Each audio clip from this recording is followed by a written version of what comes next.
क्या कह रहे?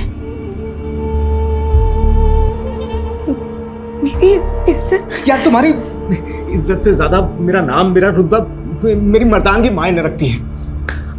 हाथ जोड़ता हूँ, प्लीज किसी से कुछ नहीं कहोगी तुम, कुछ भी नहीं।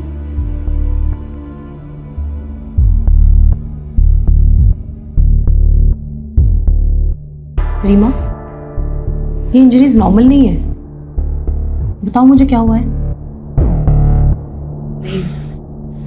कुछ भी। रीमा, तुम कुछ छुपा रही हो ना? आप क्यों जिद कर रही हैं? रीमा के लिए यही सही है कि वो सब कुछ भूल कर। ये भूलने वाली बात नहीं है राजेश। रीमा के साथ जो हुआ है वो गुनाह हुआ है और गुनहगार को सजा मिलना जरूरी है। तुम उसके पति हो, तुम्हें उसका साथ देना चाहिए। और अगर तुम में हिम्मत नहीं है तो मुझे कह दो, मैं इसे पुलिस स्टेशन लेके चली जाऊंगी। नहीं, आपको कुछ करने की जरूरत नहीं है। मैं ले जाऊंगा रीमा को पुलिस के पास।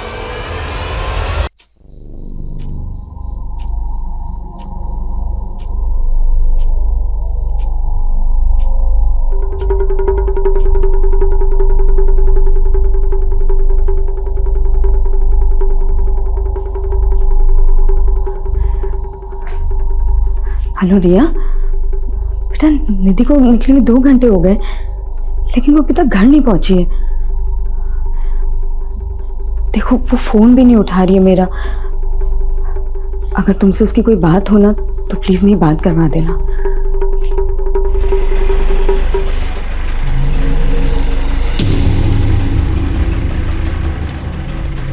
निधि, कहाँ थी तू? कब से फोन ट्राई कर रही हूँ। तुझे पता मैं कितना डर गई थी और मेरा फोन क्यों नहीं उठा रही थी तू? माँ, मैं ड्राइव कर रही थी। अरे ड्राइव कर रही थी तो क्या हुआ, एक बार फोन तो देख सकती है ना। माँ, तुम इतना डरती क्यों? एक काम करो, तुम ना योगा किया करो। देख निधि, ये बात ना मजाक में तू।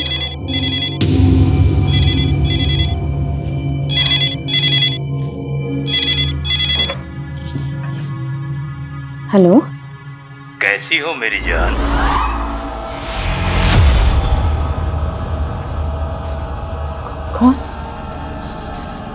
कौन बोल रहा है? 11 जून 2001 की रात याद है ना? मैं लौट आया हूँ, जल्दी ही मिलूंगा तुमसे मेरी जान। क्या हुआ मम्मा?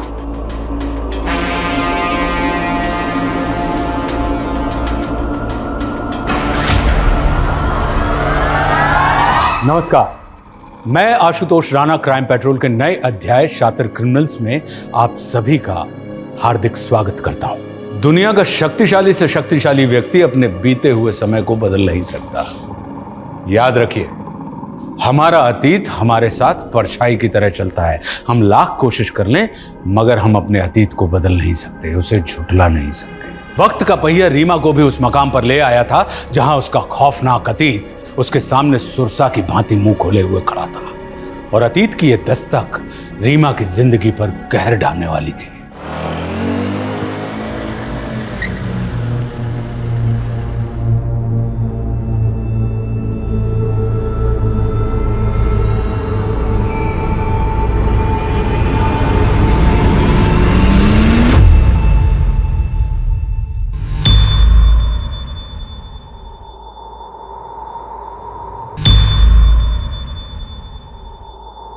बोलिए रीमा जी।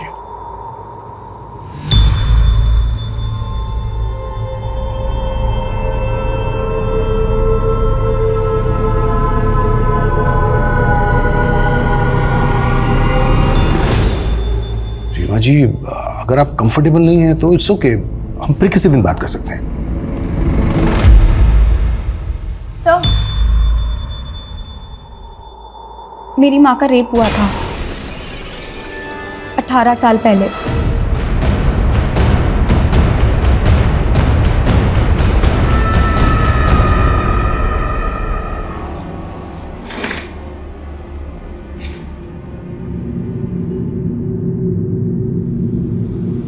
शिवाजी, आपने बहुत अच्छा किया जो अपनी बेटी की बात मानी।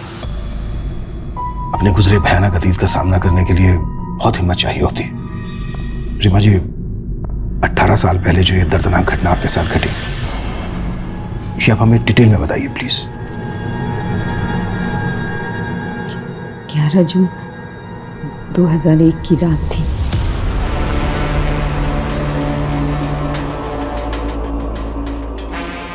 रीमा, रीमा, रीमा।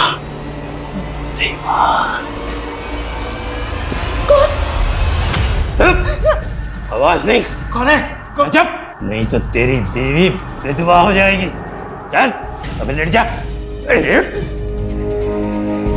बांध इसे। जरा कस के बांध, खोले नहीं।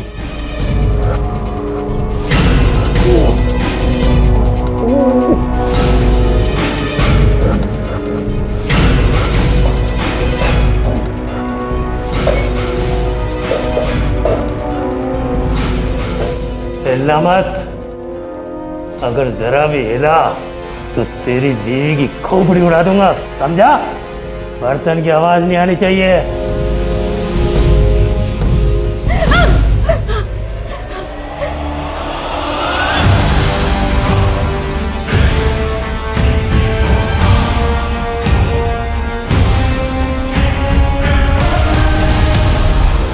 उस घटना के 18 साल के बाद उस आदमी ने अचानक से कॉल किया अब आपको। जी रीमा जी, जब ये घटना घटी आपके साथ, उस वक्त आपने पुलिस कंप्लेंट तो की ही होगी। जी, प्रतापनगर थाने में करवाई थी। तब इंस्पेक्टर मुकेश राठौर इंचार्ज थे। प्रतापनगर पुलिस स्टेशन से कांटेक्ट करो। सर,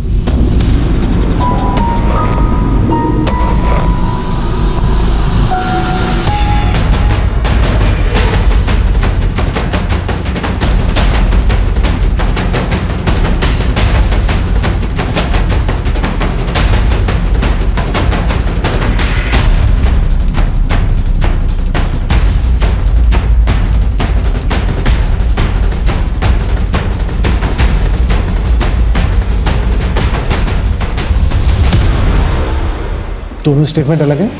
मतलब? या सर, ये रीमा का रीसेंट स्टेटमेंट है जो उसने हमें दिया है, और ये 2001 का स्टेटमेंट है। दोनों स्टेटमेंट में उसने अलग अलग कहानी सुनाई है। रेप की तारीख से लेकर हर इंसिडेंट एकदम अलग है सर। मानो दोनों केसेस एक दूसरे से बिल्कुल अलग हो। और रेप के कुछ दिन के बाद यानी कि 17 जून 2001 को उसने प्रतापनगर थाने में रेप की शिकायत दर्ज करवाई अपने पति राजेश चौहान के साथ।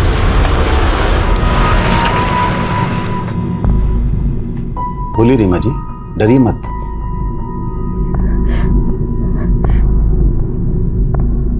मेरा रेप हुआ है। वो जबरदस्ती घर में घुस गया था। कौन था वो? कब हुआ है? 13 जून। पूरी बात बताइए रीमा जी। तब आप क्या कर रही थी? आपके पति कहाँ थे? इनकी नाइट ड्यूटी थी। करीबन 10 बजे मैं अपने कमरे में सो रही थी जब रीमा, आवाज नहीं, चुप।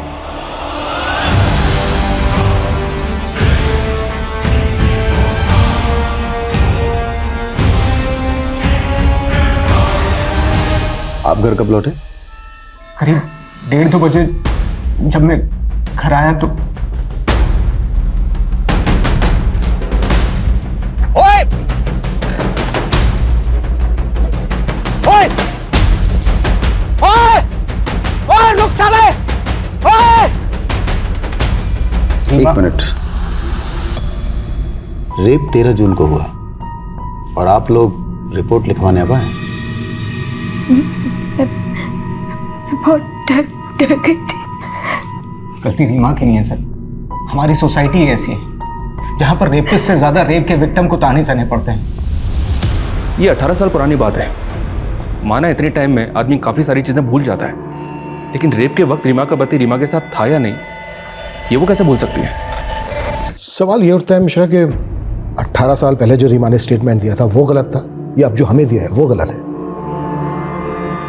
हमें दोनों स्टेटमेंट वेरीफाई करने होंगे। सर, रीमा चौहान के कॉल रिकॉर्ड्स आ गए। रीमा को उस रात 11 बजे साउथ दिल्ली के लैंडलाइन से कॉल आया था। दिल्ली पुलिस से कांटेक्ट करो, पता करो वो आदमी कौन था जिसने कॉल किया था।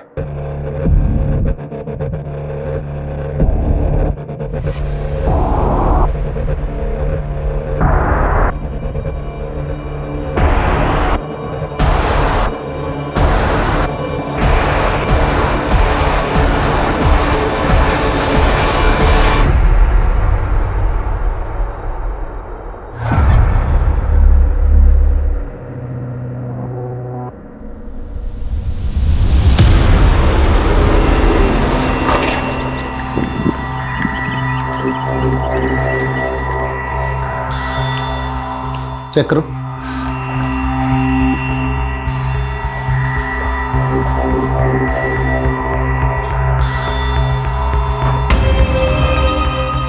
उसने यहाँ मेरे साथ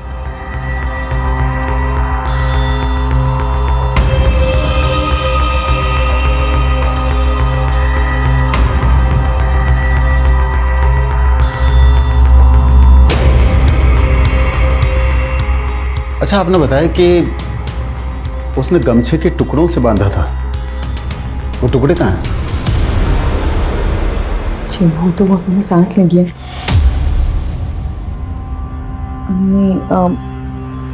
नहीं शायद एक मिनट सर, यहाँ शायद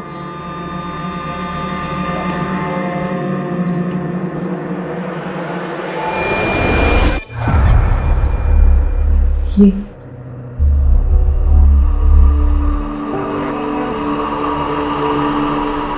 रीमा के मेडिकल एग्जामिनेशन में ऐसा कोई सॉलिड एविडेंस नहीं मिला जिससे प्रूव हो सके कि रीमा का रेप हुआ है। क्या रेप के कुछ दिन बाद एग्जामिनेशन हुआ इसलिए?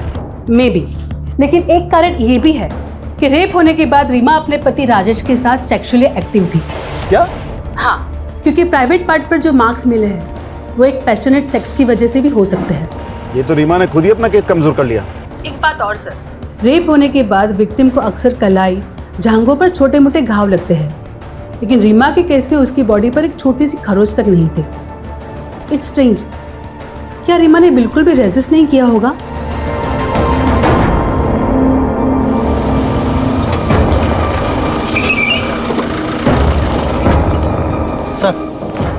सर आपको एक बात बतानी थी। क्या?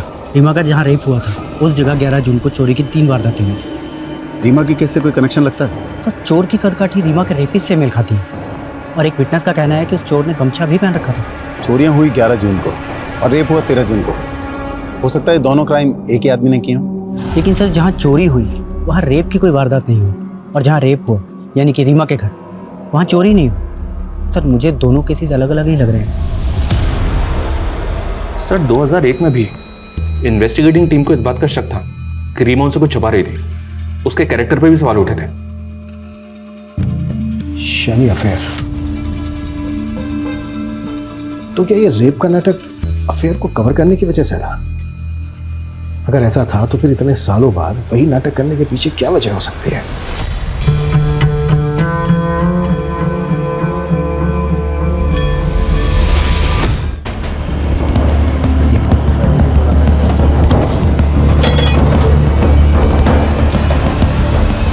सर आप हम लोगों पर ही शक कर रहे हैं। मेरी बीवी के साथ गलत हुआ सर, और आप लोग। राजेश, मैं तुम्हारा फ्रस्ट्रेशन समझता हूं, पर सवाल खड़े हो रहे हैं। तुमने एफआईआर फाइल करने में देरी की। सर मैंने बताया था ना कि रीमा डरी हुई थी। यही नहीं, रीमा का रेप होने के बाद भी तुम और रीमा सेक्सुअली एक्टिव थे। ये कोई मामूली बात नहीं है राजेश। तब मुझे पता ही नहीं था कि रीमा के साथ में रेप हुआ है। क्या? उस रात जब मैं गमछे वाले आदमी के पीछे भागा, वो हाथ नहीं आया तो मैं भागकर घर वापस आया। मेरे को बहुत चिंता हो रही थी रीमा को लेकर। रीमा, रीमा, राजेश, रीमा, राजेश वो डरने की कोई बात नहीं, भाग गया वो। तुम्हें कुछ हुआ तो नहीं? ठीक तो ना? तुम चिंता मत करो, मैंने अपने आप को बाथरूम में बंद कर लिया था। थैंक गॉड, थैंक गॉड तुम्हें कुछ हुआ नहीं, वरना रीमा को देखकर लगा ही नहीं कि उसके साथ किसी ने जबरदस्ती की है। लेकिन कुछ दिन बाद, अरे रीमा जल्दी बाहर निकलो यार, लंच बॉक्स दे दो, लेट हो रहा हूं।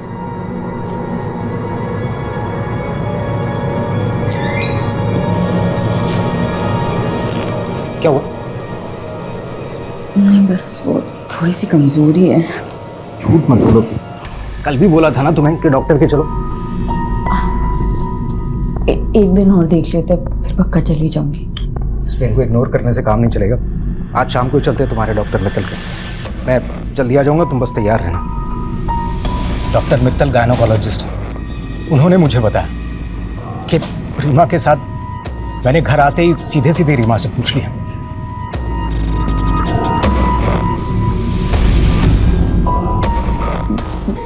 मैं डर गई थी, मुझे लगा था कि आप मुझे छोड़ देंगे। इतना भी भरोसा नहीं था मुझ पर। भूल हो गई। अरे भूल तुम्हारी नहीं है, तुम्हारे साथ गलत हुआ है। उस कमीने को तो छोड़ूंगा नहीं मैं। रीमा, हम पुलिस के पास जाएंगे। पुलिस? हाँ रीमा, हमें पुलिस के पास जाना ही होगा। अच्छा, ये गमछे वाला आदमी कौन हो सकता है? विपिन। विपिन सोनी हो सकता है सर। वो और रीमा कॉलेज में एक साथ थे। 1 साल पहले उसकी इसी शहर में नौकरी लग गई।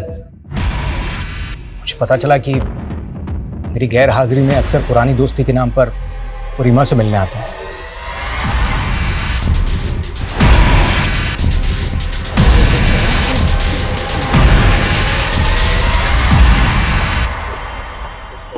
जगन सर। पूजा दहिया रेप केस की फाइल निकालो। जी सर।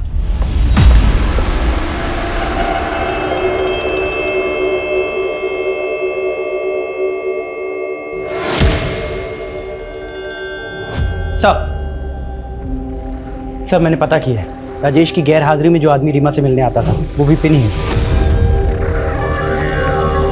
याद रखिए रीमा जी, पुलिस को गुमराह करना भी एक जुर्म है। आप क्या कह रहे हैं, मैं कुछ समझ नहीं पा रही। मैं समझाता हूँ। सालों पहले पूजा दहिया नाम की औरत का केस अखबारों की सुर्खियां बना था। आपने नाम जरूर सुना होगा। जी नाम तो सुना हुआ है। बिल्कुल आपसे मिलता जुलता केस है। आप ही की तरह उसके घर में भी मुंह पर एक गमछा बांधकर एक आदमी घुसाया था। आप ही की तरह उसके साथ जबरदस्ती की। कहना क्या चाहते हैं? यही कि आपने इसी बात का फायदा उठाया। जब आपके पति राजेश ने विपिन को घर से भागते हुए देखा तो आप डर गई और आपने पूजा दहिया की कहानी को अपनी कहानी से जोड़ दिया। राजेश प्लीज समझाइए इन्हें। आप समझिए मिस रीमा चौहान, आपके पड़ोसी ने कंफर्म किया है कि आपका दोस्त आपसे मिलने अक्सर आपके घर आता था। आपके पति ने भी कंफर्म किया है कि उनकी गैर हाजिरी में आपका दोस्त विपिन अक्सर घर आता था। और इन्वेस्टिगेशन वहीं रोक दी गई। पुलिस ने रीमा को वार्निंग देकर केस क्लोज कर दिया। यानी विपिन सोनी से पुलिस ने बात की नहीं, जिसके साथ रीमा का अफेयर होने का शक था। जी, और अब तो इस केस के investigating officer Mukesh ji retired हो चुके होंगे। हालांकि उनके घर का एड्रेस पता करने के लिए बोल दिया मैंने। कहानी है कि लेकिन सब अपना अपना वर्जन सुना रहे हैं और अपने वर्जन में हर कोई सही होता है। रीमा से एक बार और मिलते हैं, देखते हो इस बार क्या कहानी सुनाती है।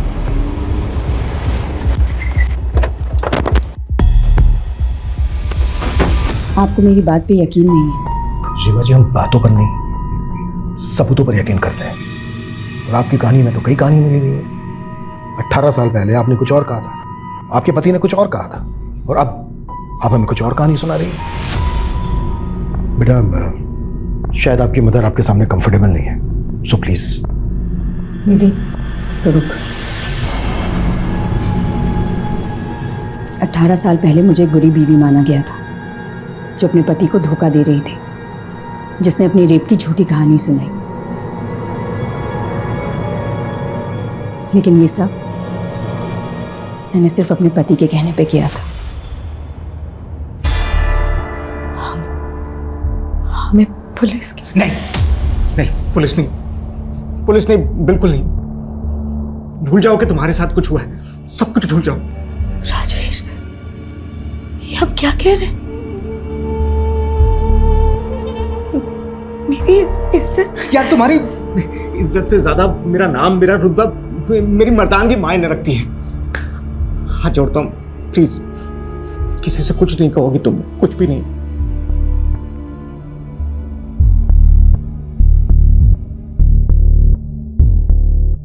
रीमा, ये इंजरीज नॉर्मल नहीं है। बताओ मुझे क्या हुआ है? कुछ भी।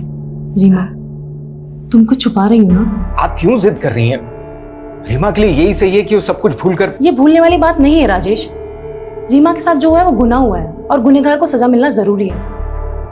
तुम उसके पति हो, तुम्हें उसका साथ देना चाहिए। और अगर तुम में हिम्मत नहीं है तो मुझे कह दो, मैं इसे पुलिस स्टेशन लेके चली जाऊंगी। नहीं नहीं, आपको कुछ करने की जरूरत नहीं है। मैं ले जाऊंगा रीमा को पुलिस के पास। मजबूरी में राजेश को मुझे पुलिस स्टेशन ले जाना पड़ा, लेकिन वहां उसने मुझे पूरा सच नहीं बताने दिया। मेरा रेप हुआ ये सच है, लेकिन उस वक्त राजेश वहां नहीं था, ये झूठ। चलो माना आपने अपने पति के कहने पर झूठी गवाही दी, लेकिन आपने रेप के तुरंत बाद अपने पति के साथ फिजिकल रिलेशन बनाए। ऐसा क्यों? अगर सही वक्त पर मेडिकल एग्जामिनेशन हो जाता तो रेपिस्ट को पकड़ने में आसानी होती। वो फिजिकल रिलेशनशिप मेरी मर्जी से नहीं बनी थी, वो भी रेप ही था।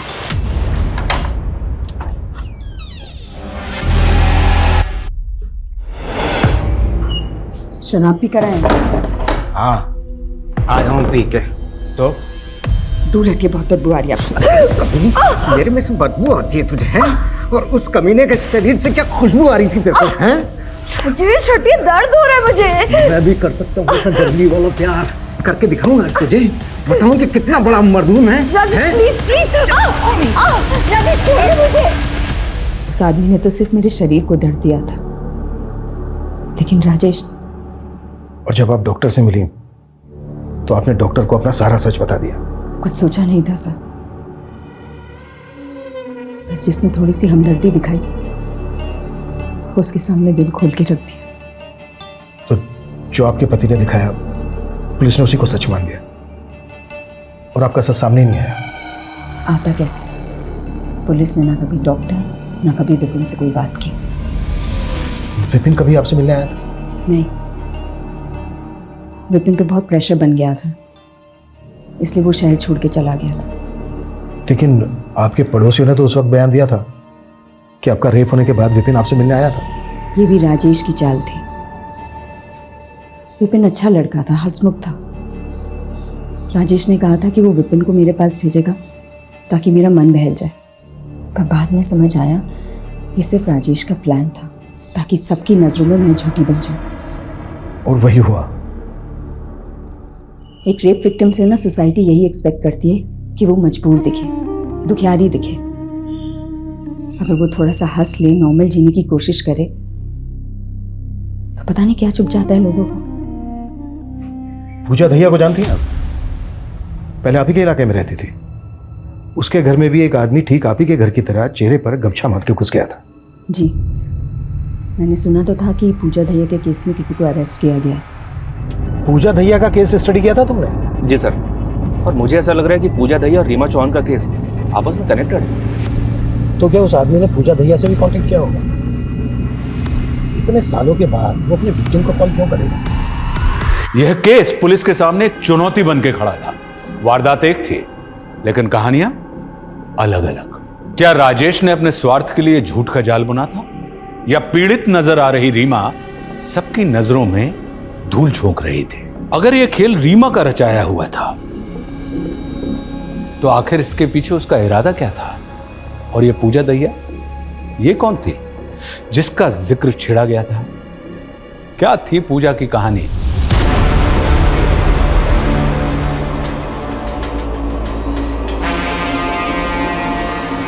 कौन है?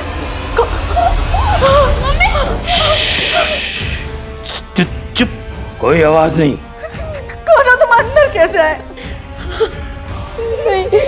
चुपचाप रहना, कोई आवाज नहीं करना, यहीं बैठा रहे।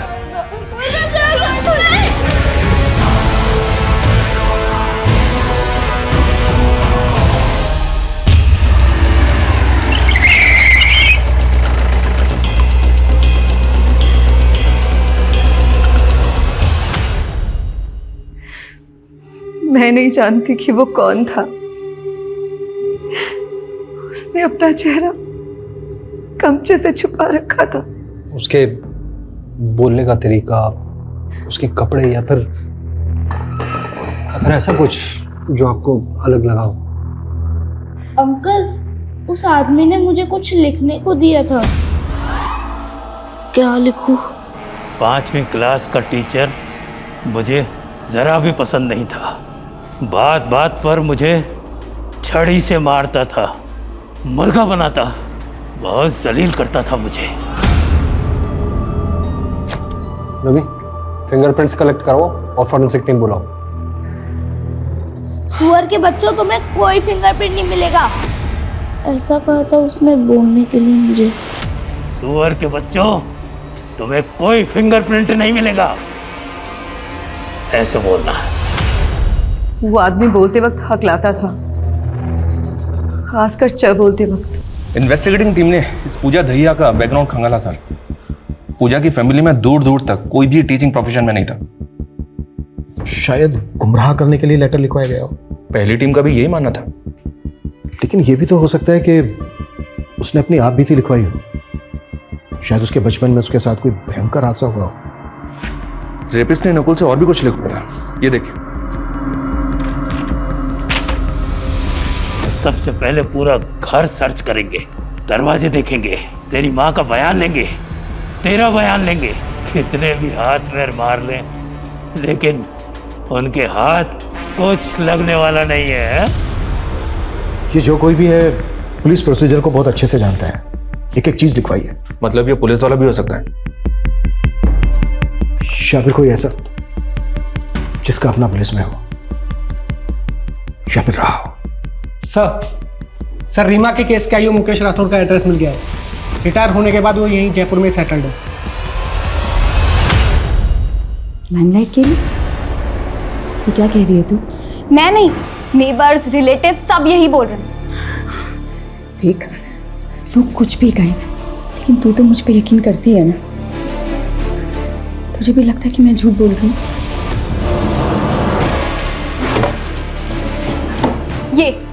ये पापा की डायरी है ना, इसमें भी यही लिखा है कि आप अटेंशन पाने के लिए कुछ भी कर सकती हो। लो पढ़ो। निधि, तूने अपने पापा को ना सिर्फ फोटोज में देखा है, या फोटोज में लोगों की सोच, उनकी नीयत के बारे में कुछ पता नहीं चलता बेटा। अच्छा गिरा दो? क्यों? क्योंकि ये मेरा नहीं है, उस कमीने का है। कितनी बार आपको बताऊंगी कि ये हमारा बच्चा है। ये मुझसे बेहतर और कौन जान सकता है? अरे मुझे कुछ नहीं पता, गिरा दे ये बच्चा, हम दूसरा कर लेंगे। बहुत कोशिश की तेरे पापा ने मेरा अबॉर्शन कराने के लिए, लेकिन कोई डॉक्टर राजी नहीं हुआ।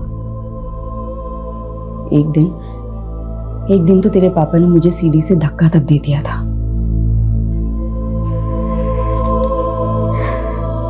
लेकिन तेरी किस्मत में ना जीना लिखा था। मुझे लगा तेरी शक्ल देख देख कर ना अब राजेश के अंदर का बाप जाग जाएगा। एक दिन किसी ने मजाक में उनसे कह दिया कि तेरी शक्ल उनसे नहीं मिलती। बस उस दिन वो बिल्कुल टूट गए थे। मैंने समझाने की बहुत कोशिश की, लेकिन वो एकदम खामोश हो गए थे।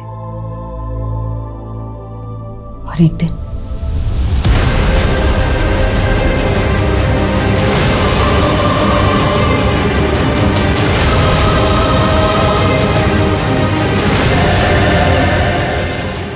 बदचलन, चालू, बेहया, न जाने क्या क्या कहा लोगों ने मुझे। मन तो किया कि मैं भी राजेश की तरह,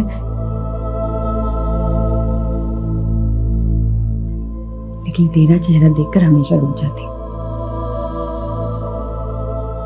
मैं ये सब कुछ ना बुरा सपना सोचकर भुला चुकी थी, लेकिन अब वही सब कुछ हो रहा है मेरे साथ। मैं ये सब सहन कर सकती हूँ, लेकिन दुख इस बात का है कि तू भी मुझ पे यकीन नहीं करती।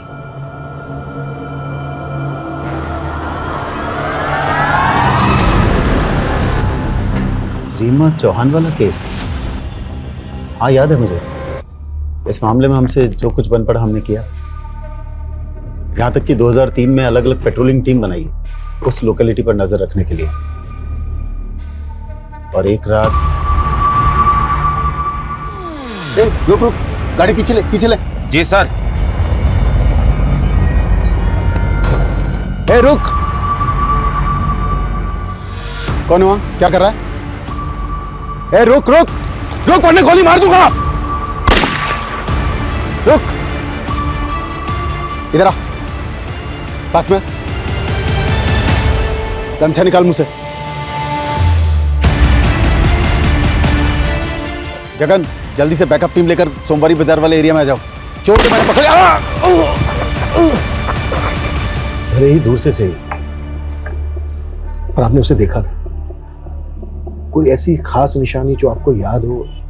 अंधेरा बहुत था, कुछ खास देख नहीं पाया। हाँ, जिस तरह से फुर्ती से उसने मुझ पर गोली चलाई, पक्का कोई ट्रेंड आदमी था। कोई पुलिस वाला? हाँ, शक तो मुझे भी था। मुझे लगा या तो कोई पुलिस वाला है या पुलिस वालों के साथ मेलजोल जरूर रहा होगा। जब हमारी सारी कोशिश फेल हो गई तो हमने जनता की मदद मांगी। देखिए, डरने की कोई जरूरत नहीं है। आप लोगों को केवल पुलिस की आंख और कान बनना है। कोई भी बाहर का आदमी दिखे जिसका बर्ताव अजीब सा हो तो फौरन पुलिस को सूचित कीजिए। उसे पकड़ने की कोशिश मत कीजिएगा क्योंकि उसके पास गन है। इंस्पेक्टर साहब, गन हो या तोप, एक फौजी किसी से नहीं डरता है। विकास जी, तैश में आकर कोई भी कदम मत उठाइएगा, फौरन पुलिस को सूचित कीजिएगा। जरूर, लेकिन उसे जान से मारने के बाद। और आप चिंता मत कीजिए, मेरे रहते हुए हर कोई सुरक्षित है।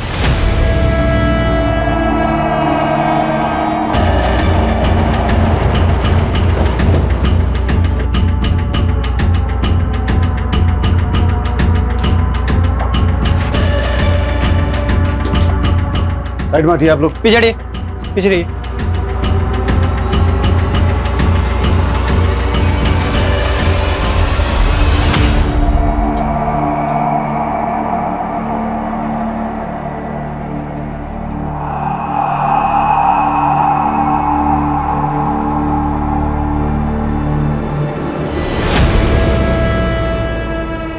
जगन, आसपास के लोगों से बात करो। कोई भी अजनबी जो कल यहाँ दिखा हो उसका स्केच बनवाओ। वो कमीना बचना नहीं चाहिए। हमने 3-4 स्केच बनवाए। हैरानी की बात यह थी कि उनमें से एक स्केच हमारे खबरी अंगद से मिलता जुलता था। आपने अंगद को अरेस्ट किया था? फौरन धर दबोचा।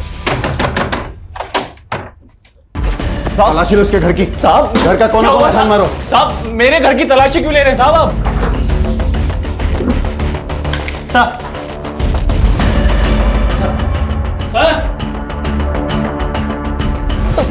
ये घड़ी, ये ज्वेलरी, ये कंग कहां से आए साहब तेरे पास? ये सब उन्हीं का है ना जिनका रेप हुआ है? साहब, मैं सच कह रहा हूँ साहब, मुझे कुछ नहीं पता। मैं महीने में ठीक से 10 दिन भी घर पे नहीं रहता हूँ साहब, तो मुझे पता नहीं है सामान कहाँ से आया। तू ऐसे नहीं उगलेगा। ले चलो इसे थाने। तो फिर अंगद को आपने रीमा के केस से कनेक्ट क्यों? कैसे करते? एक तो अंगद ने कभी अपना जुर्म कबूल नहीं किया, दूसरी रीमा तब तक अपनी बेटी के साथ शहर छोड़कर जा चुकी थी। हाँ, इस बात का सुकून है कि मेरे ट्रांसफर होने से पहले ये केस क्लोज हो गया। 18 साल के बाद उस आदमी ने फिर से रीमा से कांटेक्ट किया। क्या? यस। आपको क्या लगता है, क्या ये अंगद हो सकता है? अंगद कैसे हो सकता है? अंगद तो 2013 में जेल में मर गया। दिल का दौरा पड़ा था उसे। सर, अंगद को मरे हुए पूरे 6 साल हो चुके हैं। ये रीमा चौहान ये सब नाटक पब्लिसिटी के लिए कर रही है फॉर श्योर। कैसी पब्लिसिटी? क्या मिलेगा उसको पब्लिसिटी करके? एक बार को अपने बारे में ना सही, पर कम से कम अपनी बेटी के बारे में तो सोचे। और वैसे भी ये तो कंफर्म है ना कि उस रात रीमा को कॉल आया था। हेलो, कैसी हो मेरी जान? ये भी तो हो सकता है सर, कोई कॉपी कैट। चांसेस बहुत कम है। चलो मान लेते हैं कि मुजरिम अभी भी फरार है। वक्त के साथ उसका काम करने का तरीका भी बदला। पहले चोरी, फिर रेप, उसके बाद मर्डर्स। जब रीमा का रेप हुआ तब उसकी उम्र होगी कोई 35-37। तो इस वक्त उसकी उम्र होनी चाहिए 52 से 55 के बीच।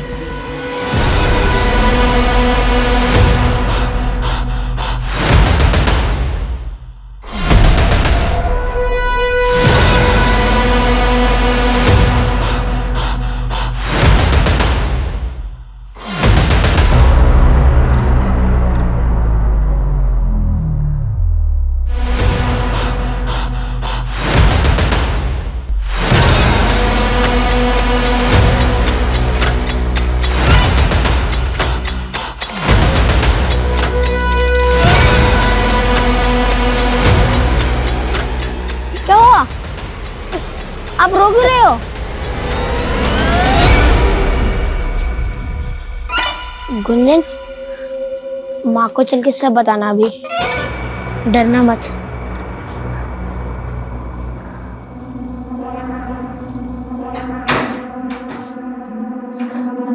आ गए तुम लोग खेलकर? आ जाओ, भूख लगी होगी है ना?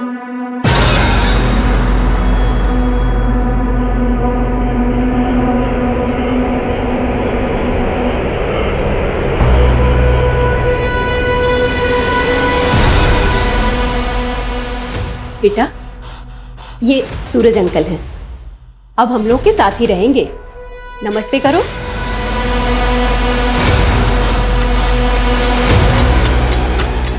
बड़े प्यारे बच्चे हैं तुम्हारे। सर, जितना हमने सोचा था उससे कहीं ज्यादा बड़ा मामला निकला। ये तो सबसे पुराना केस 28 साल पहले का है। इतने अरसे में 51 ऐसे रेप केसेस मिले हैं जिनमें सेम मोडस ऑपरेंडी का इस्तेमाल हुआ है। इसके अलावा 13 मर्डर केस में और 178 लूट केस में सेम पैटर्न फॉलो हुआ है।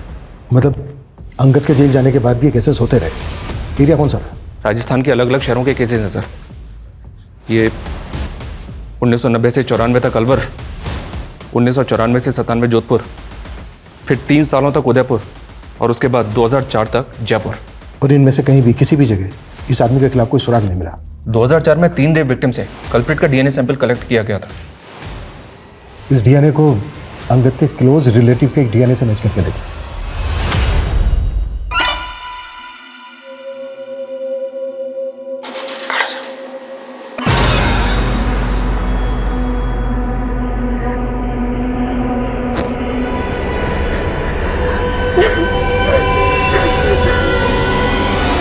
ये अंकल बहुत गंदे हैं,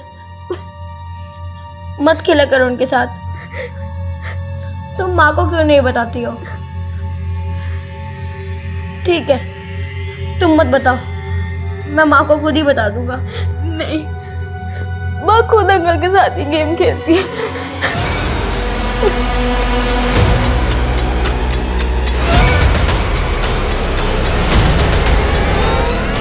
सर, डीएनए सैंपल अंगद के भाई से मैच नहीं हुआ।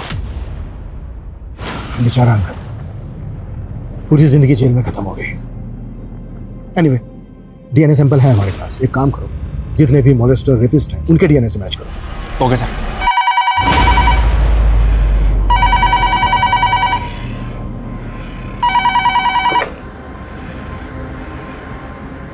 हेलो, मेरी जान, कैसी हो? बहुत दुख हुआ जानकर कि तुम्हारी बात पर कोई यकीन नहीं कर रहा। बकवास बंद करो और हिम्मत है ना तो सामने आओ। तुम कायर हो, कायर हो तुम।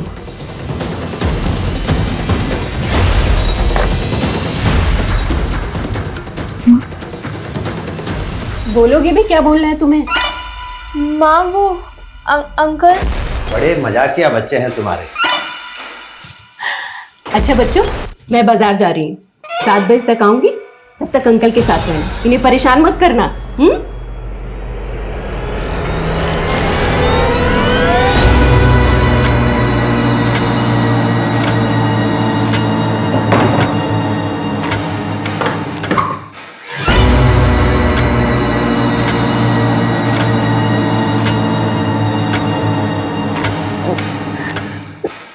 आज तू नहीं, आज तेरे साथ गेम खेलूंगा।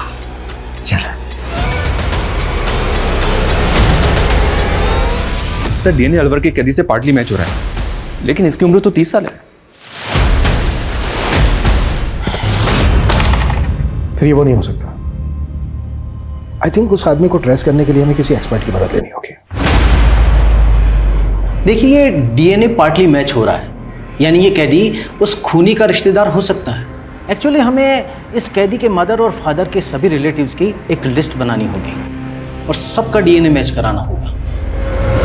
लेकिन पुलिस हताश नहीं हुई, डटी रही और कई महीनों की कड़ी मेहनत के बाद डीएनए एनालिसिस के जरिए 2300 लोगों को शॉर्टलिस्ट किया गया। लेकिन अब भी मंजिल बहुत दूर थी। इन्हीं 2300 लोगों में एक वो अपराधी भी था जिसकी तलाश पुलिस को लगभग 30 सालों से थी। करीब 1 साल गुजर गया, तब जाकर सुरंग के आखिरी छोर पर रोशनी की किरण दिखाई दी।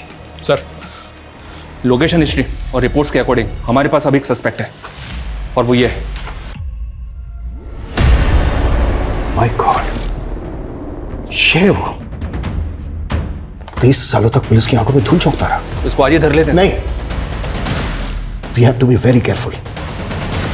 इसको बचने का एक भी मौका नहीं देंगे। पहले इसके खिलाफ सबूत इकट्ठा करेंगे, फिर तब बचेंगे साले को।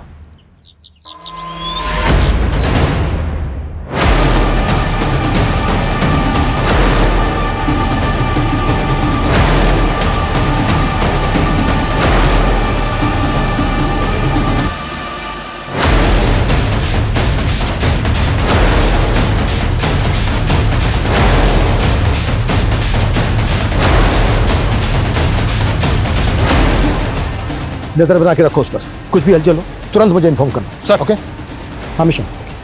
रिपोर्ट आ गई।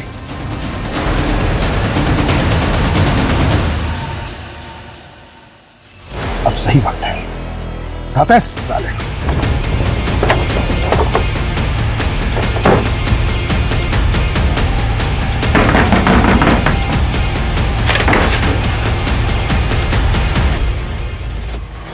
तीस सालों तक पुलिस की आंखों में बहुत धूल झोंकी है तूने। Now you are under arrest, ex policeman Jagan Shekhar.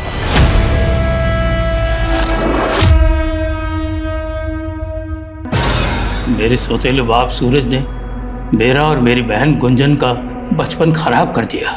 Rape करता था वो हमारा। तेरे साथ गलत हुआ, इसलिए तो दूसरों के साथ भी गलत कर रहा था। बचपन में जो मेरे साथ हुआ, उस सदमे से उभरने के लिए मैंने छोटी छोटी चोरियां करना शुरू कर दिया। उसके बाद लोगों के घरों में घुसकर कुछ चीज़ें ले आता, फिर घरों में घुसकर सिक्के चुरा लाया। और ये काम मैंने पुलिस में आने के बाद भी चालू रखा। रेप करना कब से शुरू किया? 2000 से।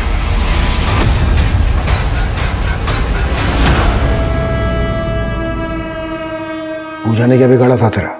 गलती पूजा की नहीं, पूरी औरत जात की है।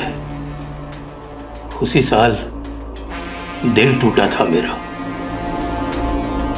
कुछ दिन तो सब कुछ ठीक चलता रहा, लेकिन एक दिन वो मुझे छोड़कर किसी और के साथ चली गई। तभी से मुझे औरतों से नफरत होने लगी।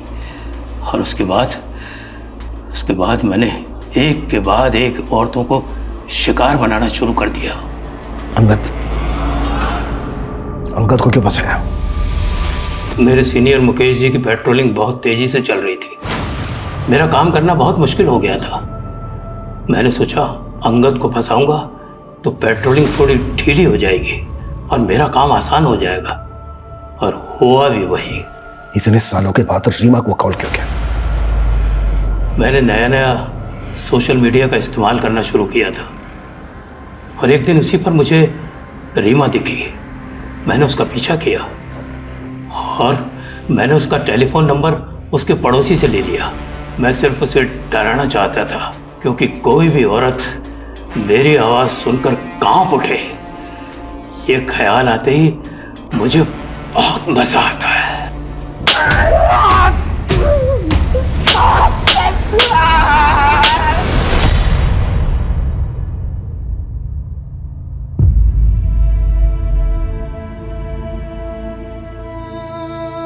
सॉरी मॉम, मैं गलत थी। आपने मेरे लिए कितने सैक्रिफाइस किए और मैं नहीं, बल्कि तूने मुझे हिम्मत दी है वापस लड़ने की। अपना जगन जैसे लोगों का खौफ है और नई सोसाइटी के तानों की फिक्र। अब देखना, मैं अपनी बाकी की जिंदगी ना एकदम बेखौफ जीऊंगी।